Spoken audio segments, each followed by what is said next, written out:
Bueno, y hablamos de la noticia del momento, este acuerdo, esta tregua que se había generado entre el grupo israelí y Hamás en estas últimas horas, que había desencadenado una serie de celebraciones, alegría a nivel internacional por fin detener este conflicto armado que ya lleva cerca de 15 meses. Sin embargo, se han dado varios reportes de nuevos ataques por parte del ejército israelí en la Franja de Gaza, que han dejado al menos 70 personas fallecidas. Es decir, nuevamente la violencia ha recrudecido a poquitas horas de que se haya decretado este alto al fuego entre ambas partes. Estamos viendo ahí a la imagen izquierda, imagen en vivo y en directo de la zona de Jan Yunis, que es la frontera de Gaza con Egipto. Se ve movimiento a esta zona, un aire mucho más tranquilo. Sin embargo, ha habido bombardeos en el centro y norte de la Franja de Gaza, en este territorio palestino, en estas últimas horas, Florencia, lo que ha vuelto a reavivar la misma tensión. ¿Qué ha ocurrido? Bueno, el primer ministro israelí, Benjamín Netanyahu, acusó al grupo Hamás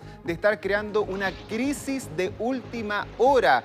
¿Qué es lo que pasó? Que dicen que están renegociando algunas partes de lo que se firmó en este pacto para así lograr mayor cantidad de concesiones. Netanyahu ha anunciado que el Gabinete de Seguridad israelí no se va a reunir para votar los términos de este acuerdo hasta que la milicia palestina no abandone sus peticiones. Un portavoz de Hamás, sin embargo, ha replicado que ellos están comprometidos con el principio del acuerdo y que lo van a hacer cumplir. Recordemos, Florencia, que para el día domingo estaba pronosticado de que esta tregua comenzara a funcionar ya derechamente, con liberación de rehenes, con liberación también de palestinos que se encuentran detenidos en Israel. Sin embargo, con estos hechos de nueva violencia y de querer renegociar el pacto, obviamente se pone en entredicho lo que se había generado a nivel internacional.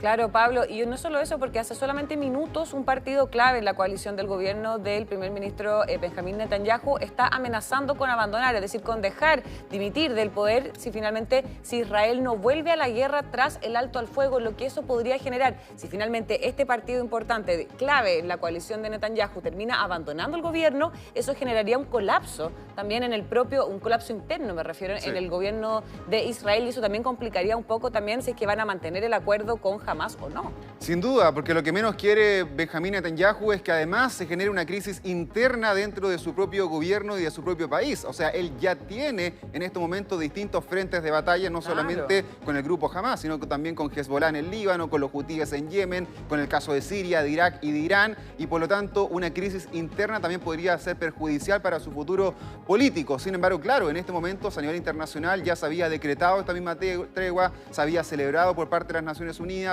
los países que mediaron finalmente en este acuerdo, que fueron Estados Unidos, Egipto y también Qatar.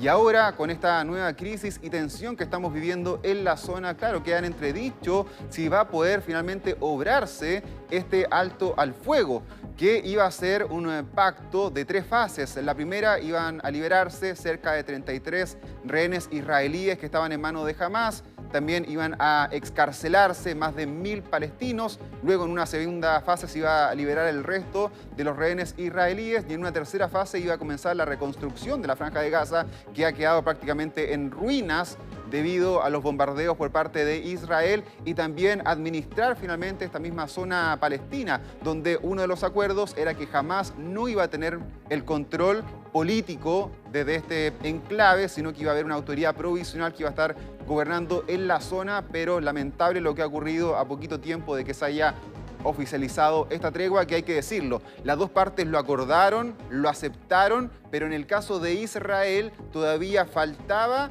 la aceptación oficial que iba a realizar el gobierno. Por eso se ha suspendido esta votación que se iba a desempeñar durante el día de hoy, hasta que Hamás, dicen, no quiera insistir en renegociar el pacto. Vamos a estar muy atentos a lo que ocurra justamente ahí en Medio Oriente.